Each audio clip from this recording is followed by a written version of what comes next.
नमस्कार प्रेक्षकांनो, मालिकेच्या 26 तारखेच्या भागामध्ये आपल्याला खूपच जबरदस्त असा ट्विस्ट पाहायला मिळणार आहे। म्हणजे फायनली नंदिनीच्या समोर एक सत्य येणार आहे। म्हणजे कपाटामध्ये जीवाने जी गोष्ट ठेवलेली आहे ते म्हणजे काव्य आणि त्याचं सिक्रेट, तर ते सत्य आता नंदिनीच्या समोर येणार आहे। म्हणजे त्यांची जी ॲनिव्हर्सरी होती, त्यांच्या रिलेशनशिपची जी ॲनिव्हर्सरी होती, तेव्हा काव्याने जे बनवलेलं होतं, जे मॉडेल बनवलेलं होतं, दोघांचे हात एकमेकांच्या हातामध्ये ठेवून जे मोल्डिंग करून तिने बनवलेलं होतं, ते सत्य आता नंदिनीच्या समोर येणार आहे। त्याच्यावरती रेड हार्टमध्ये J&K लिहिलेलं असतं आणि ते J&K पाहून नंदिनीला मात्र खूपच मोठा धक्का बसलेला आहे। कारण नंदिनीला तर आता कळलेलं आहे की यामागं नक्की असं काहीतरी आहे। J&K, जे म्हणजे जीवा झाला, तर के म्हणजे कोण आहे हा प्रश्न नंदिनीला पडलेला आहे। त्याचबरोबर जीवाही तिथे धावत आलेला असतो। जीवाही नंदिनीच्या जवळ आलेला आहे आणि तोही नंदिनीकडे पाहत आहे, कारण त्यालाही माहीत नाही आहे की नंदिनी कपाटाच्या जवळ जाईल आणि तिच्यासमोर हे सत्य येईल असं त्यालाही वाटलेलं नव्हतं। तर जेव्हा हे सत्य आता नंदिनीला कळणार आहे तेव्हा मात्र खूप मोठी गोष्ट घडणार आहे। नंदिनीला आता जीवा स्वतःच्या तोंडाने सांगणार आहे की हो, के म्हणजे कोण आहे। कारण नंदिनीने स्पष्टपणे जीवाला विचारलेला आहे की ही व्यक्ती कोण आहे, केचा अर्थ काय आहे, हा प्रश्न नंदिनीने जीवाला विचारलेला आहे। आणि त्यावर जीवानं जे उत्तर दिलेलं आहे ते ऐकून नंदिनीला धक्का बसलेला आहे आणि नंदिनी आता जो निर्णय घेणार आहे तो सगळ्यांच्याच हिताचा असा असणार आहे। ते आपल्याला या व्हिडिओमध्ये पाहायला मिळणार आहे, त्यासाठी हा व्हिडिओ शेवटपर्यंत पहा। तर इकडे नंदिनीने जे ठरवलेलं आहे त्यानुसार नंदिनी जीवाला कसं विचारणार, त्याचबरोबर घरामध्ये आता काव्या पण नंदिनीची बाजू घ्यायला लागलेली आहे। काव्याने नंदिनीची बाजू घेतल्यामुळं नंदिनीला पण खूप बरं वाटलेलं आहे।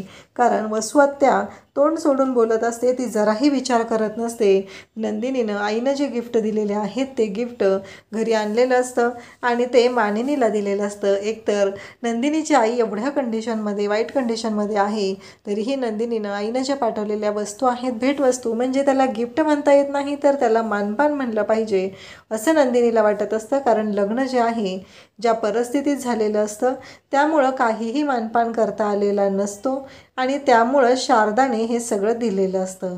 तर शारदाने ते पाठवून येतानाच दिलेलं असतं आपल्या मुलींबरोबर, मग ते द्यायचं राहिलेलं असतं। कारण येताना रस्त्यातच शारदाची तब्येत बिघडल्याचा कॉल आलेला असतो, त्यामुळं मुलं सगळे आता तिकडे गेलेले असतात आणि म्हणून तर हा निर्णय आता नंदिनीनं घेतलेला असतो।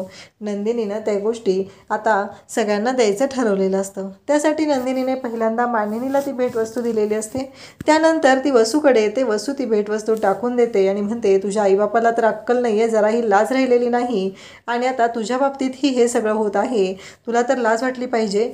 ज्या व्यक्तीबरोबर साखरपुडा केला, ज्याची उष्टी हळद तुझ्या अंगाला लागली आणि लग्न मात्र तू जीवाबरोबर केलेलं आहे, जीवाबरोबर लग्न करून तू या घरात आलेली आहे, हे सगळं ती बोलत असते।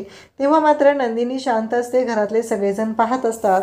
पार्थला पण खूप वाईट वाटलेलं असतं, कारण पार्थ पाहत असतो। नंदिनी मात्र शांतपणे सगळ्या गोष्टी हँडल करत असते, सगळ्यांशी बोलत असते, सगळ्यांशी मिळून मिसळून राहण्याचा प्रयत्न करत असते। तरीही आता जे तोंड सोडलेलं असतं ते म्हणजे इतकं भयानक असतं ज्याचा त्रास नंदिनीला खूप होत असतो। तरीही नंदिनी मात्र शांतपणे ते सगळं सहन करत असते। पण इकडे आता वसुंधरा म्हणते की तुझ्या जागी जर दुसरं कोण असतं तर तिनं जीव दिला असता, हाय खाऊन मेली असती ती, असं ती जेव्हा बोलते तेव्हा मात्र काव्याला खूप राग येतो। काव्या मात्र भयानक चिडते आणि काव्या मग डायरेक्टली तिथं वसुंधराच्या अंगावर जाऊ लागते आणि म्हणू लागते तुमच्या मुलीच्या बाबतीत जर असं झालं असतं तर तुमच्या मुलीला पण तुम्ही याच भाषेत बोलला असता का, तिला पण असाच सल्ला दिला असता का, असं काव्या बोलत असते। तेव्हा मात्र नंदिनी आता पाहतच राहते, कारण नंदिनीलाही हा खूप मोठा धक्का असतो। कारण एखादी व्यक्ती आपल्याबद्दल इतकं वाईट बोलत आहे ही गोष्ट मात्र नंदिनीला सहनच होत नसते। नंदिनीला राग आलेला असतो, नंदिनीला कळत नसतं की यांना काय उत्तर द्यायचं, कारण यांना काहीही बोललं तरी हे चुकीचाच अर्थ काढणार आहेत हे नंदिनीला माहिती असतं आणि त्याच पद्धतीनं गोष्टी घडत असतात। नंदिनी मात्र त्यांना समजवण्याचा प्रयत्न करत असते, पण त्यांना मात्र समजून तर घ्यायचं नसतंच।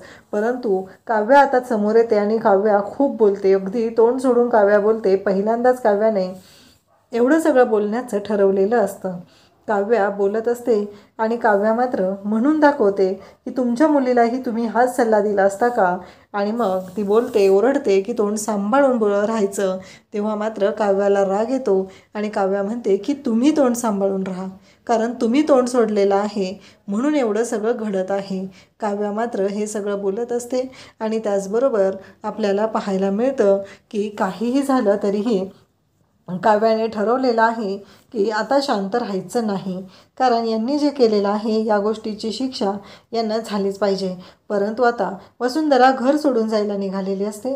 वसुंधरा घर सोडून जाण्याचा निर्णय घेत असते आणि त्याचवेळी तिनं अशी अट ठेवलेली असते, जर तुम्हाला सगळ्यांना वाटत असेल मी या घरामध्ये राहावं तर ती गेलेली आहे त्या मुलीचं तोंड पाहायचीही माझी इच्छा नाही आणि जी इथं आहे तिच्या बाबतीत मला काहीही भडक पडलेला नाही, पण तिने इथे माझी हात जोडून माफी मागितली पाहिजे, तरच मी या घरामध्ये राहण्याचा विचार करेल. हे ऐकल्यानंतर मात्र सगळ्यांना धक्का बसलेला आहे. सगळेजण पाहतच आहेत आणि इकडे आता काव्या मात्र नंदिनीची बाजू घेऊन जे बोलत आहे ते ऐकून मात्र सगळ्यांना धक्का बसलेला असतो. तर आपल्याला नंतर पाहायला मिळतं नंदिनी आता रूममध्ये गेलेली आहे. जीवा आणि नंदिनी यांची रूम आहे. तर नंदिनीचं साहित्य ठेवण्यासाठी तिथे कपाट अवेलेबल नसतं, तर जीवाने त्याचं कपाट अवेलेबल करून दिलेलं असतं आणि मग त्याच्यामध्ये जीवाचंही साहित्य असतं. आणि मग जीवाचं जे साहित्य आहे त्या साहित्यामध्ये नंदिनीला एक गोष्ट सापडते. नंदिनीला जी गोष्ट सापडलेली असते ती पाहून तर कोणालाही धक्का बसेल, कारण जीवाच्या कपाटामध्ये तिला जी गोष्ट सापडलेली आहे ती गोष्ट जी असते ती म्हणजेच की नंदिनी ती गोष्ट पाहते आणि जीवाला प्रश्न विचारू लागते. इकडे वसुंधराने मात्र खूप राडा घातलेला असतो, कारण वसुंधराने ठरवलेलं असतं की काहीही झालं तरीही आता आपण बोलायचं आहे. आणि इकडे वसुंधरा मात्र बोलतच राहते. वसुंधरा म्हणत असते की एक गोष्ट लक्षात ठेव, जर हिने माझी माफी मागितली नाही तर मी या घरामध्ये राहणार नाही, मी हे घर सोडून जाणार आहे, असं वसुंधराने सांगितलेलं असतं. आणि तेव्हा मात्र आता नंदिनी तिथं समोर आहे. नंदिनीला आता माफी मागण्याशिवाय कोणताही पर्याय राहिलेला नसतो आणि नंदिनी मात्र शांतपणे तिथं उभी आहे.